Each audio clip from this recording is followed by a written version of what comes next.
श्री कृष्ण गोविंद हरे मुरारे नाथ नारायण वासुदेव प्रज्ञा चक्षुर मोक्षित आजमीढ़ा। अजमीढ़ वंश के प्रज्ञा चक्षु धृतराष्ट्र को जब विदुर जी ने ऐसा कहा, निर्णय कर लिया विदुर अब हम चले जाएंगे। बात लगी, पांडवों के द्वारा दिए हुए अन्न को खाना गृहपाल जैसे। रात्रि हुई, सब लोग सो गए। धृतराष्ट्र ने धीरे से अपने शैया को त्याग किया।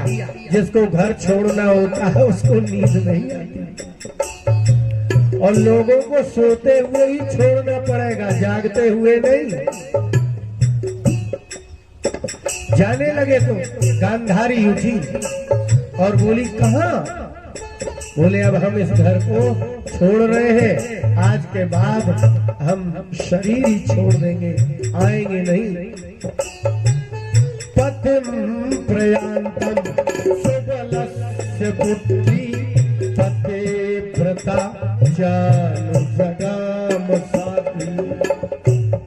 गांधारी पतिव्रता है,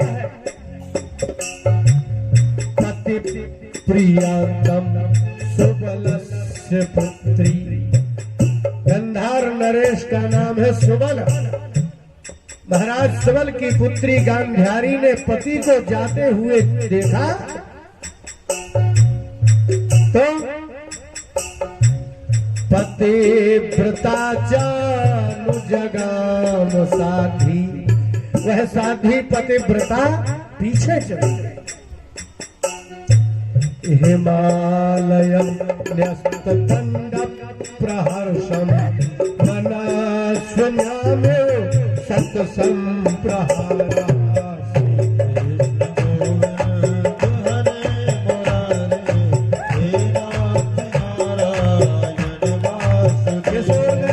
हिमालयम न्यस्तदंड प्रहर्षम।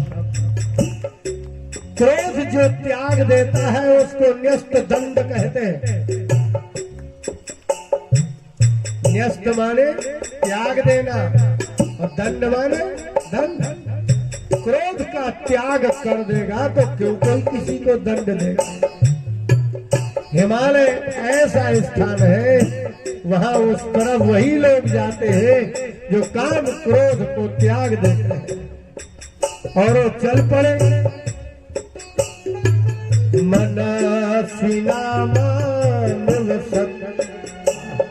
मनस्विनामेव सत्संप्रहारः। जैसे मनस्वी लोग दुष्टों की बातों को त्याग देते हैं, ऐसे धृतराष्ट्र ने पांडवों का घर त्याग दिया और निकल गए। श्री कृष्ण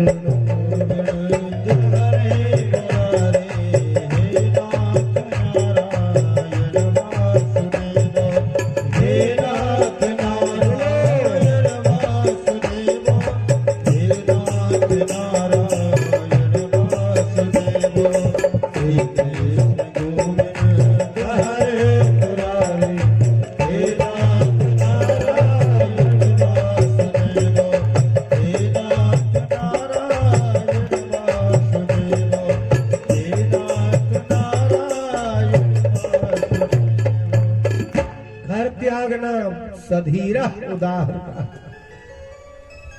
बहुत धैर्य चाहिए घर त्याग के लिए। कुछ भी इकट्ठा करना सरल है। आप कितना भी गलत काम करो, आएगा क्या? घर, वस्तुएं। इसलिए संसार में सब कुछ इकट्ठा करना सरल है, सिर्फ त्यागना ही कठिन है। कुछ भी नहीं। प्रातः काल उठे और अजात शत्रु युधिष्ठिर गांधारी और धृतराष्ट्र को प्रणाम करने गए तो वो दोनों वहां नहीं थे,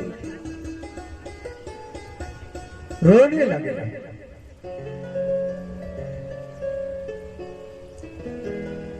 और संजय के पास पहुंचे, क्योंकि धृतराष्ट्र के बहुत अच्छे प्रिय अमात्य थे, वो मंत्री थे। संजय से कहा कि दोनों दिखाई नहीं दिए, कहां गए? तो विमृज्याश्रूणि पाणिभ्याम विष्टभ्यात्मानमात्मना। संजय ने कहा कि आपसे पहले तो मैं उठा, और विमृज्य अश्रूणि, धृतराष्ट्र और गांधारी को न देख करके संजय रो रहे थे और युधिष्ठिर पहुंचे। आंसुओं को पूछ करके अपने आप को संभाल करके कहा, मुझे पता ही नहीं, नाहं वेद व्यवसितम पित्रोर्वः कुल नंदन। जैसे भगवान कृष्ण को नंद नंदन, देवकी नंदन कहते हैं, जो अपने परिवार में अच्छा पुत्र होता है उसको कुल नंदन कहते हैं। संजय ने कहा कि हमको कुछ पता ही नहीं। युधिष्ठिर को बहुत दुख हुआ कि हमसे क्या अपराध हो गया। और फिर द्रौपदी, युधिष्ठिर सबसे पूछा, किसने क्या कहा है? किसी ने नहीं कहा। विदुर जी थे, विदुर जी से पूछा।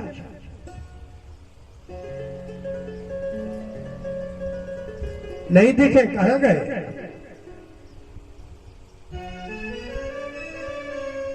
विदुर ने कहा कि धीरज रखो, धृतराष्ट्रः सह भ्रात्रा गांधार्या च स्वभार्यया। अपनी भार्या गांधारी के साथ धृतराष्ट्र दक्षिणेन हिमवतः ऋषीणामाश्रमं गतः। दक्षिण दिशा से होते हुए उत्तराखंड हिमालय की ओर ऋषियों के आश्रम में चले गए और ढूंढने मत जाना। क्यों? बोले इसलिए आज से ठीक 5वें दिन धृतराष्ट्र का शरीर छूट जाएगा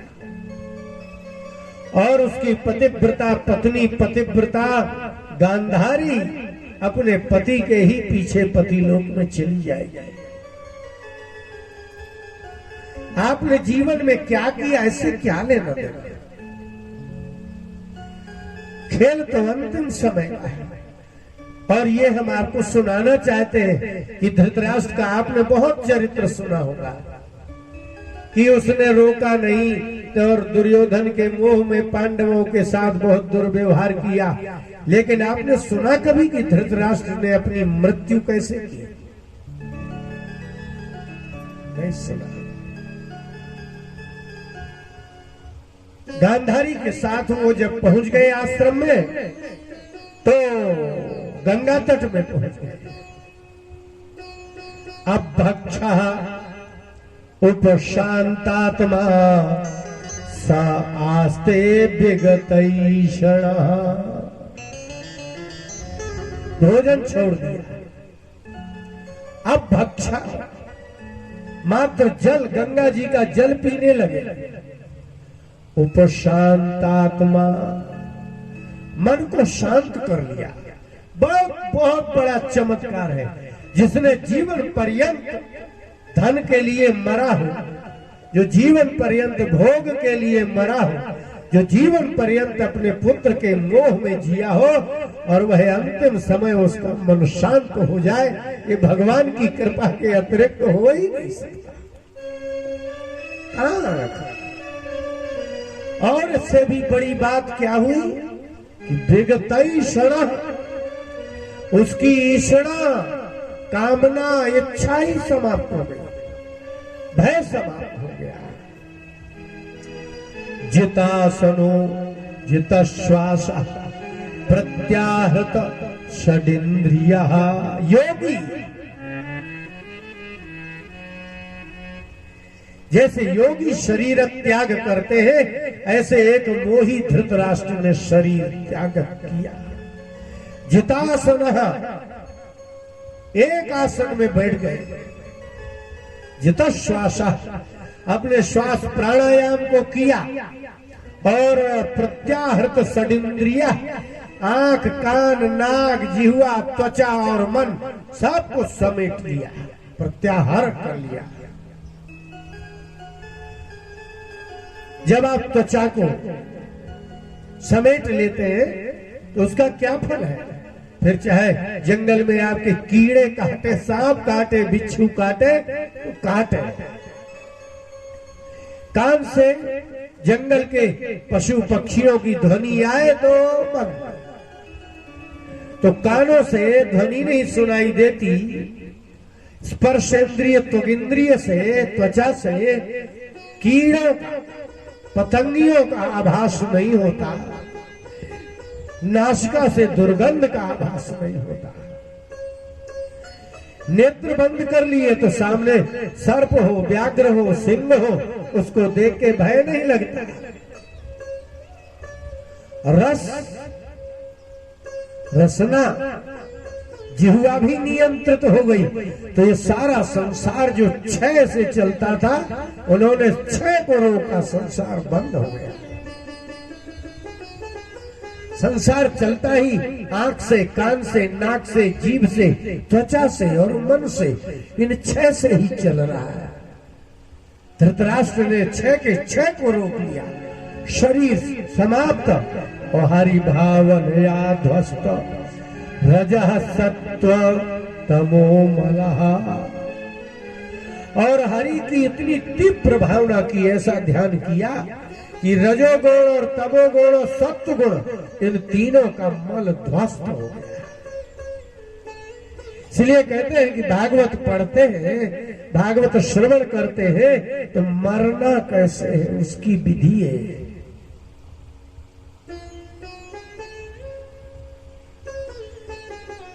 वक्ता कहते हैं जीना कैसे है, ये सीखना हो तो रामायण पढ़ो, और मरना कैसे है तो भागवत पढ़ो। लेकिन हम ऐसा नहीं कहते। हम तो कहते हैं चाहे भागवत पढ़ो, उसमें भी जीने से लेके मरने तक का लिखा है, और चाहे रामायण पढ़ो, उसमें जन्म से लेके मृत्यु पर्यंत तक लिखा है। ऐसा कोई ग्रंथ नहीं है जिसमें मात्र मृत्यु का वर्णन हो, जीवन का ना हो, और ऐसा कोई ग्रंथ नहीं जिसमें सिर्फ जीवन लिखा हो, मृत्यु ना लिखी हो। कौन ग्रंथ है ऐसा? कोई नहीं।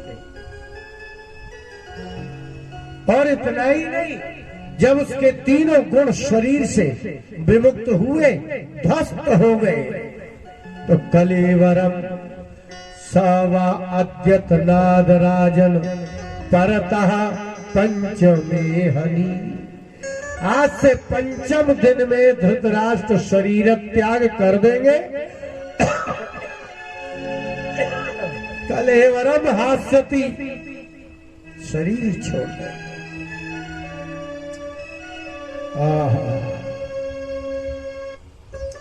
तच्च भस्मी भविष्यति। अग्नि लगेगी, आग लगेगा, और धृतराष्ट्र आज से 5वें दिन भस्मीभूत हो जाएगा। ऐसा ही किया। 5वां दिन आया और वन में कुटिया में अग्नि लगी, धृतराष्ट्र भी जले। वो तो जल ही चुके थे। जिसने जीवित में शरीर छोड़ दिया हो, उसको मरने का क्या, वो तो जीते जी मर गए। जब उन्होंने अपनी 6 इंद्रियों को और प्राणों को जीत करके, समेट करके, विगतैषणा हो करके एकत्रित हो गए, तो जीते जी समाप्त हो गए। और गांधारी भी साथ में उन्हीं के चली गई। विदुर जी ने सुना चले गए धृतराष्ट्र। तो बोले हर्ष शोक युतस्तस्मा गंता तीर्थ निषेव कहा। आप एक शब्द सुनते होंगे औषधि सेवन। विदुर जी थे तीर्थ निषेवक, वो तीर्थ में ही रहते थे, तीर्थों में ही भ्रमण करते थे। विदुर जी चले गए। अब बचे कौन? 5 पांडव। बोले वृंदावन बिहारी लाल की जय।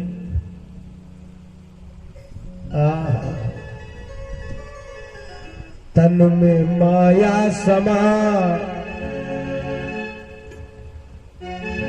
माया तन में समा,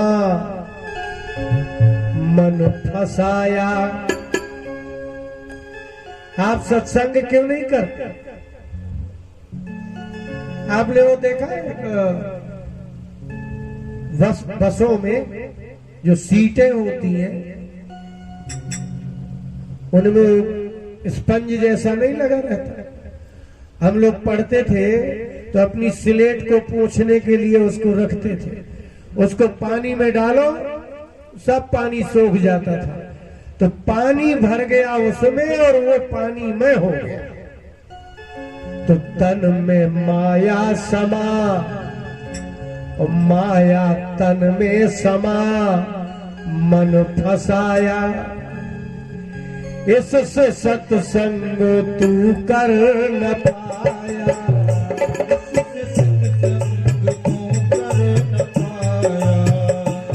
समझ रहे ना? आप सत्संग नहीं करते। तन में माया समा,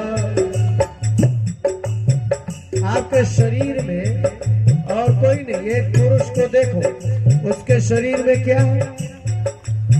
एक स्त्री है, बच्चे हैं, पैसे हैं, खेत खलिहान है, कुछ है ही नहीं। तन में माया समा, माया तन में समा, मन फसाया। फंसना तो जानते ही हो। एक उम्र होती है तब आदमी दिन भर फंसाने के चक्कर में घूमता है, उसको पता ही नहीं है कि मैं फंसाने जा रहा हूं, फंसने जा रहा हूं। निकलता है फंसाने और खुद फंस जाता है। तन में माया समा, माया तन में समा, तन में माया समा, माया तन में समा, तन में माया समा, माया तन में समा, तन में माया समा, माया तन में समा, तन में माया समा, माया तन में समा, मन फसाया। इससे सत्संग कर न पाया, इससे सत्संग कर न पाया। एक तो विघ्न है, इसीलिए आप इस शरीर से सब कुछ कर पाए। मकान बना लिया, बच्चे बना लिए, नौकरी भी कर ली। जिनने नौकरी नहीं की उनको तो रुपया मिलना ही नहीं है। जो नौकरी करते हैं उनको रिटायर के बाद लाखों रुपया मिलेंगे, वो भी बांट देंगे बच्चों में और फिर कहेंगे भागवत में चढ़ाने के लिए 10 रुपया देना।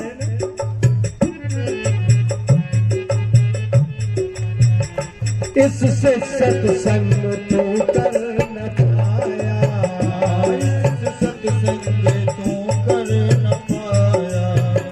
यूं तो है मौत सबकी हितैषी। जब अब पैर न चले, हाथ न चले, मुंह न चले, दांत न हो, आंख न हो, मर जाओ तो हितैषी ही तो है। यदि आदमी को बहुत दुख होता है तो डॉक्टर से कहता है जहर का इंजेक्शन लगा दो, मैं मर जाऊं।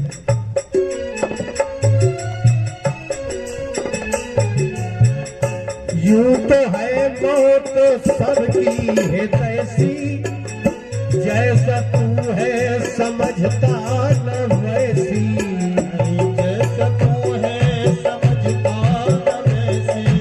आप समझ लो, अगर आप 80-90 साल के हो जाओ, मरो ही नहीं, ऐसे बूढ़े शरीर का करना क्या है? न खा सकते, न पी सकते, न दोबारा शादी कर सकते, न देख सकते, न कुछ कर ही नहीं सकते। इसको लेके रखोगी क्या और करोगी क्या? इसलिए समझो, भगवान ने जो मृत्यु बनाई है वो आपके भले के लिए बनाई है।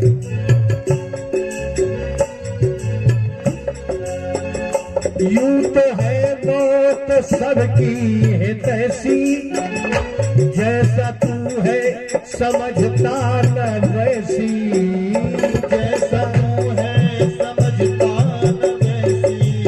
तो क्या करें?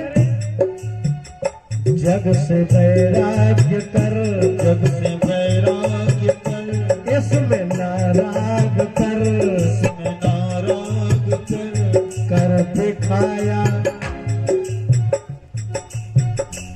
हम तो अपने शरीर से जब कुछ चलता ही नहीं, कुछ होता ही नहीं, इससे वैराग्य कर, राग क्यों कर रहा है? और किसने किया वैराग्य? तो बोले भगवान ने करके दिखा दिया, महात्माओं ने करके दिखा दिया, उन्हीं के पीछे चल।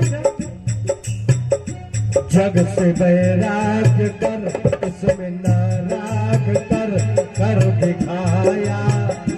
इससे सत्संग तू कर न पाया, इससे सत्संग तू कर न पाया।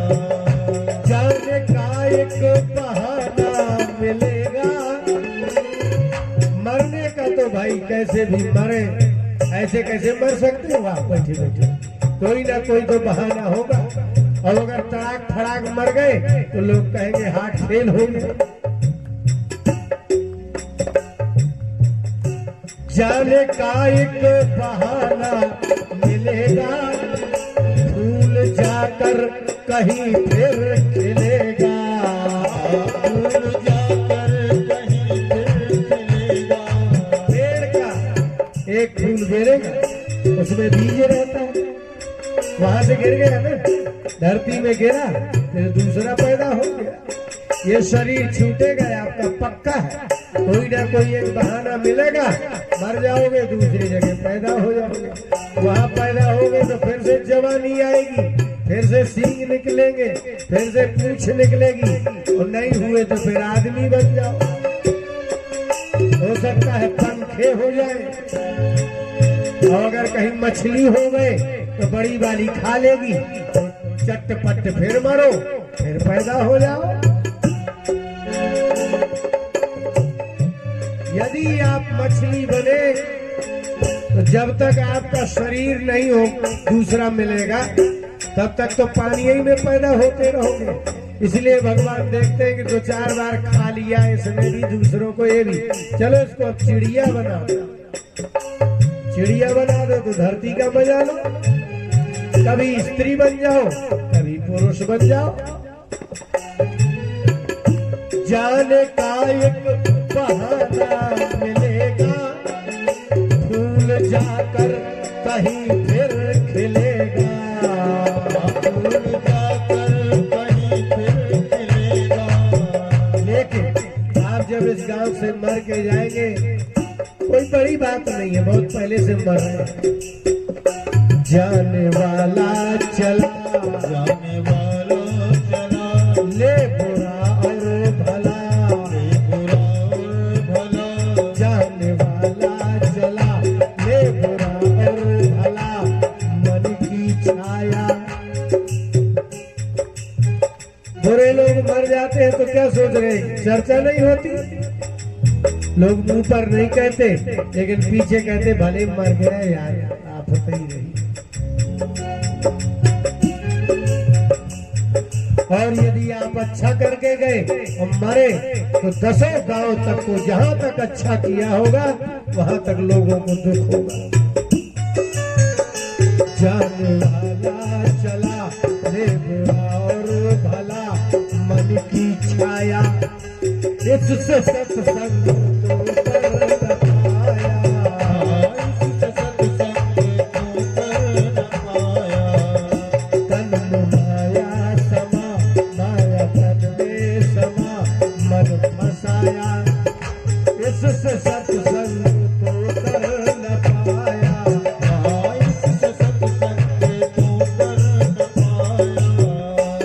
आप क्या करें? बोले आप ऐसी क्यों चर्चा कर रहे हैं मरने की? बोले हम क्या करें, कुछ न कुछ तो सही हम कहेंगे, कुछ कहीं अनकहीं कुछ कहेंगे। कुछ कहीं न कहीं कुछ कहेंगे, कुछ न कुछ तो सही हम कहेंगे, कुछ कहीं अनकहीं हम कहेंगे। कुछ कहीं न कहीं हम कहेंगे। कुछ बातें हैं जो आपको पता है वो कही है, कुछ बातें हैं जो आपको पता नहीं हो अनकही है। लेकिन ये बात हम अपनी नहीं कह रहे, बात ब्रजपाल की, बात ब्रजपाल की है ये गोपाल की, है, ये गोपाल की। सो बताया हमारा क्या, बात ब्रजपाल की। हमारा मुंह है, हम गीता सुनाए, रामायण सुनाए, भागवत सुनाए, भजन सुनाए, लेकिन ये बात हमारी नहीं है। बात ब्रजपाल की है, ये गोपाल की, बात ब्रजपाल की है, ये गोपाल की। बात ब्रजपाल की है, ये गोपाल की, गोपाल की है, ये गोपाल की। सो बताया। लेकिन अंतिम बात यही है, इससे आपने सब कुछ किया, लेकिन इससे सत्संग कर ही न पाया।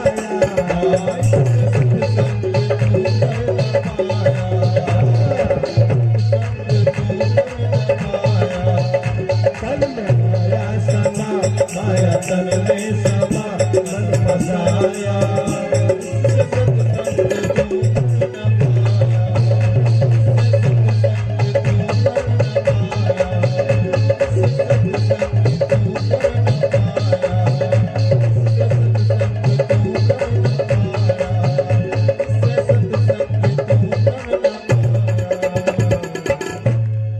बोले भक्तवत्सल भगवान की जय।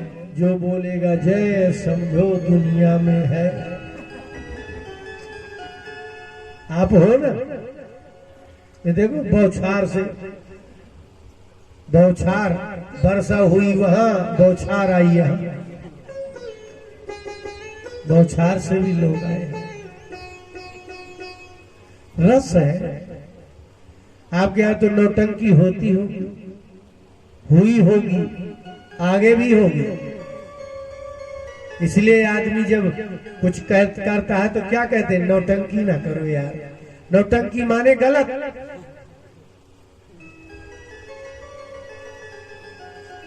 नाटक नौटंकी।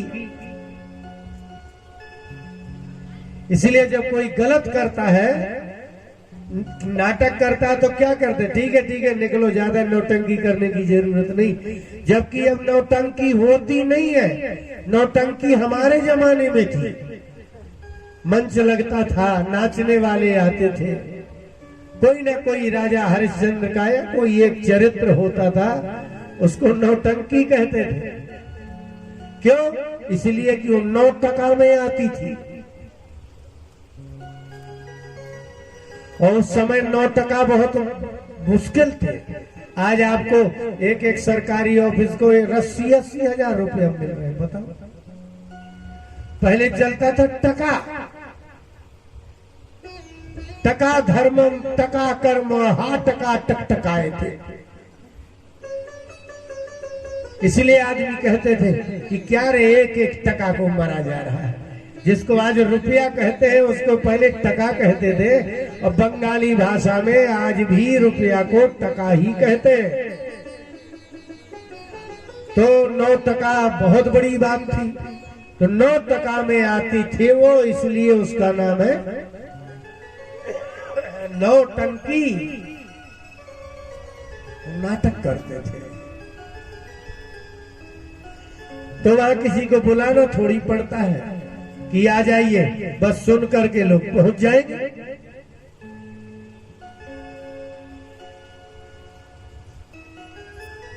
अर्जुन भगवान श्री कृष्ण के साथ ही चले गए थे।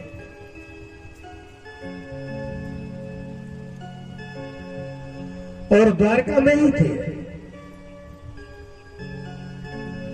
और भगवान ने विचार कर लिया कि जितने उद्दंड यादव हैं उनका विनाश हो जाए, इसलिए ब्राह्मण से शापित करवा करके युद्ध किया और सब चले गए। चतुर्पंचावशेषिता, मात्र 54 यादव बचे, उसमें से एक उद्धव भी थे। उनसे ज्ञान की रक्षा करवानी थी, इसलिए उद्धव नहीं गए, नहीं तो यदुवंश के विनाश का ही शाप था। और जैसे ही भगवान कृष्ण गए, 6 महीने से ज्यादा हो गए थे। युधिष्ठिर ने भीम से कहा कि पता ही नहीं चला कि क्या हुआ, जाओ भीम पता लगाओ। लेकिन तब तक दुर्योधन आ गए, अर्थात अर्जुन आ गए। दुर्योधन माने जाते हैं क्या होता है? जिसके सामने कोई युद्ध में न टिक सके उसको दुर्योधन कहते हैं। और वो नाम है और वो विशेषण भी है। अर्जुन के सामने कोई युद्ध में टिकता नहीं, इसलिए आप उसको दुर्योधन कह सकते हैं। लेकिन धृतराष्ट्र के पुत्र का नाम रख दिया है दुर्योधन, इसलिए दुर्योधन नाम कहते ही आपको वही बात याद आएगी। लेकिन वास्तव में अर्जुन दुर्योधन है, क्योंकि इसके आगे कोई, जैसे दुर लगा दो ना, लभ में लगाओ तो दुर्लभ, चलने में कठिन हो तो दुर्गम, तर्क करने में कठिन हो तो दुस्तर्क, पार करने में कठिन हो तो दुष्पार, दुरत्यय। ऐसे ही दुर्योधन। इसलिए अर्जुन के सामने कोई योद्धा नहीं रुक सकता, इसलिए अर्जुन को दुर्योधन कहते हैं। लेकिन अर्जुन के लिए प्रयोग करेंगे तो दुर्योधन विशेषण है, और धृतराष्ट्र के पुत्र के लिए करेंगे तो वो नाम है। इसलिए अगर आपको कहे कि इतने बड़े वीर हैं कि हाथी आ गया लेकिन अचल, अचल, तो अचल माने विचलित तो नहीं हुआ, लेकिन पर्वत को कहते हैं अचल, क्योंकि वो हिलता ही नहीं। इसलिए किसी का नाम ही विशेषण है, कहीं कहीं विशेषण ही नाम है। जैसे ही वो अर्जुन आए, स्थिति अच्छी नहीं थी।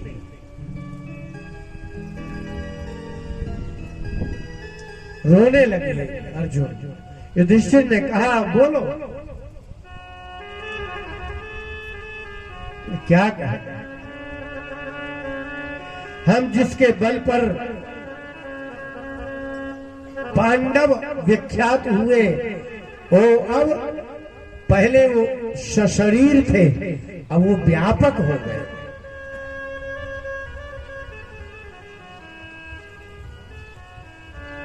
अगर कोई जल, पानी, 1-2 गिलास पानी एक कटोरे में रख करके फ्रिज में रखिए तो बर्फ बन जाएगा। हिमते उपल बिलग नहीं जैसे। पानी से बर्फ अलग कैसे कहा जाएगा? तो भगवान दुष्टों के लिए आए, शरीर आया तो उसका नाम है सगुण। लेकिन जब बर्फ पिघला तो सारा एक पानी हो गया। इसलिए जब सगुण भगवान सब सर्वत्र होते हुए भी जब वो दिव्य वपु को धारण करके आए तो आपके सामने थे, और जब वो अंतर्धान हो गए तो सब जगह हो गए। पांडवों ने कहा अब हमें भी जाना, और उत्तरा का पुत्र अभिमन्यु पुत्र परीक्षित, इसको राज्य दिया जाए और चला जाए। त्याग के बिना बुढ़ापा सुधरता नहीं है। बुढ़ापा बहुत बिगड़ता है अगर नहीं छोड़ो। त्याग के बिना वृद्धावस्था नरक जैसी हो जाती है। और इससे बड़ी भयानक बात तो ये होती है कि भूलने लगता है। मलमूत्र होता है तो भूल जाते हैं। इसलिए जिन लोगों ने 50 के बाद भजन करना और सत्संग करना प्रारंभ किया, उस व्यक्ति को हमने देखा आंखों से, वो कभी अपवित्र होकर के नहीं मरा, मलमूत्र में नहीं मरा और विक्षिप्त होकर के नहीं मरा, विस्मरण होकर के नहीं मरा। लेकिन जिनने भजन नहीं किया, वो घर में ही पड़े रहे, चिपके रहे, तो दादाजी भूलने लगे, मलमूत्र करने लगे। किसी ने कढ़ी खिला दी तो कढ़ी जैसी निकल गई, जैसी कढ़ी जैसी खाई वैसे ही कढ़ी। इसीलिए इसको कढ़ी कहते हैं, ये जैसी खाई वैसी ही कढ़ी।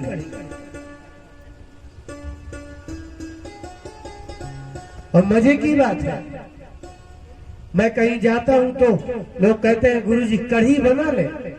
ये कौन सा व्यंजन है? उसका नाम ही कढ़ी है। जब जितने प्रकार के व्यंजन है उनकी गणना करो, उसमें से वो कढ़ी है, बाहर है। कढ़ी को कोई व्यंजन नहीं कहते। फिर भी कहीं जाते हैं, गुरुजी आज क्या बनाए? मैंने कहा जो बना लो सो बना लो। बोले कढ़ी बना ले। मैं कही कोई व्यंजन है? जैसी जाए वैसी कढ़ी। वो कहे की कढ़ी, इसलिए उसको कढ़ी कहते हैं। जैसी खाई वैसी कढ़ी।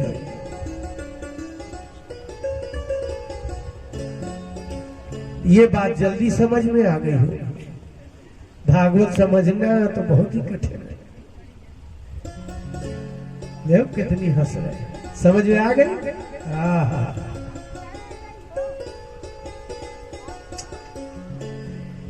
इतने मास्टर हो गए हैं ये कि आपको पूरी किताब नहीं बताना, समझाना नहीं है।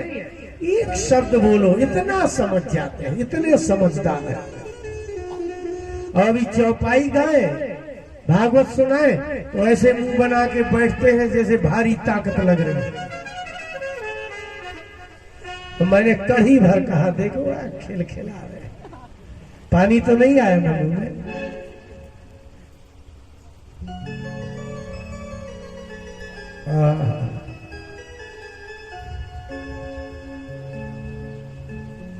राजा परीक्षित को राज्य दिया और निकलने लगे। श्री कृष्ण गोविंद हरि मुरारे, हे नाथ नारायण वासुदेव। हम चले जाए, आपको एक कीर्तन याद रहना चाहिए। श्री कृष्ण गोविंद हरे मुरारे, हे नाथ नारायण वासुदेव।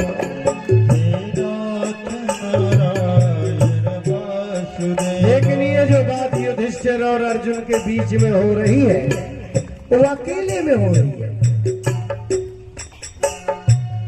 प्रथाप्यनुसृत्य धनञ्जयोदितं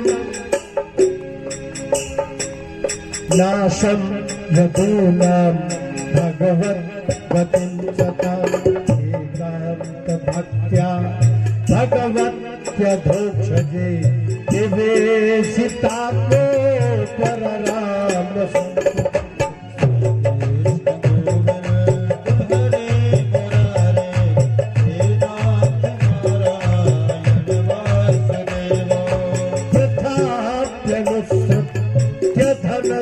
धनंजयोदितम। उसका नाम ही धनंजय है। धन ने उसको नहीं जीता, धन को उसने जीत लिया। जिसको मृत्यु जीत लेती है उसको मर्त्य कहते हैं, और जो मृत्यु को जीतता है उसको मृत्युंजय कहते हैं। और जो अपनी संपूर्ण इंद्रियों को जीत लेता है उसको संजय कहते हैं। और जो अपने नगर पूरे शरीर को जीत लेता है उसको पुरंजय कहते हैं।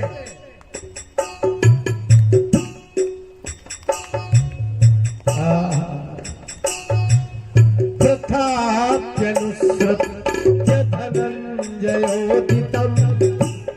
धनंजय जब महाराज युधिष्ठिर से कह रहे थे कि भगवान चले गए, सब चला गया,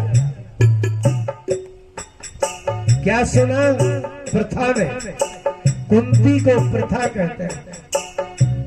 और ध्यान रहे, हमारे यहाँ लिपि का बहुत महत्व है। यदि आपने प्रा लगाया तो प्रथा माने होता है परंपरा।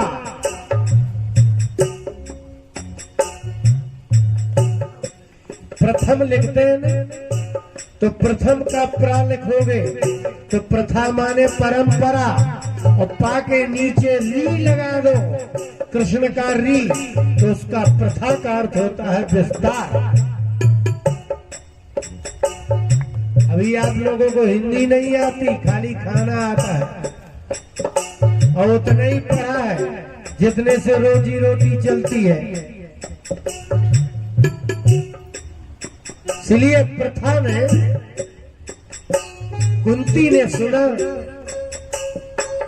नाशम यदूनाम भगवद गतिम चता, ये सुना यदूनाम नाशः, यदुवंशियों का नाश हो गया और भगवान अपने धाम में चले गए। बात सुन ली। एकांत भक्त्या भगवत्यधोक्षजे, आप जब अकेले में बैठते हैं तो उसको कहते हैं एकांत। एकांत क्यों कहते हैं? बोले इसलिए कि अंत में एक ही बचे, उसको एकांत कहते हैं। जिसके आदि में पहले कोई ना हो और अंत में एक बचे, उसको एकांत कहते हैं। आपके कमरे में 5 आदमी हो, 4 चले जाए तो अंत में क्या बचा? एक, इसीलिए उसको एकांत कहते हैं। बस प्रथा ने देखा कि अब कुछ बचा नहीं, भगवान ही एकमात्र है। अंत में भगवान में अपने मन को लगाया, निवेशिता तो पर राम संस्कृति, श्री कृष्ण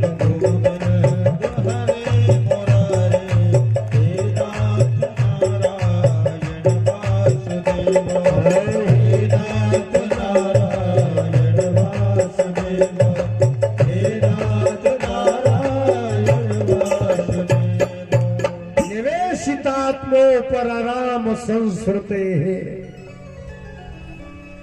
संसार का दूसरा नाम है संस्कृति। संसार का पर्यायवाचक शब्द है संस्कृति। श्रुति माने चलना, इसलिए संसार का मतलब क्या है? संसरति, जो सरकता रहता है उसको संसार कहते हैं। सरक सदा चलता है, चलता ही रहता है, हवा चलती रहती है, पानी चलता रहता है, मरना चलता रहता है, जीवन चलता रहता है, सब चलता रहता है। बस भगवान चले गए, इतना सुनते ही संसार से उपरति हो गए और भगवान में मन चला गया। क्यों? बोले भगवान के अलावा उनके मन में कोई पहले से ही नहीं था और वो स्वर्ग की ओर चले गए। और महाराज अभिमन्यु के पुत्र को महाराज बना दिया राजा परीक्षित। मरने की इच्छा होना दुख में होती है। यदि दुख में मरने की इच्छा हो तो आप घोर अज्ञानी हो, अत्यधिक दुखी हो, और यदि वास्तव में मरने की इच्छा हो, आनंद पूर्वक शरीर को त्यागने की इच्छा हो, तो समझ लो आप भगवान के आदमी हैं।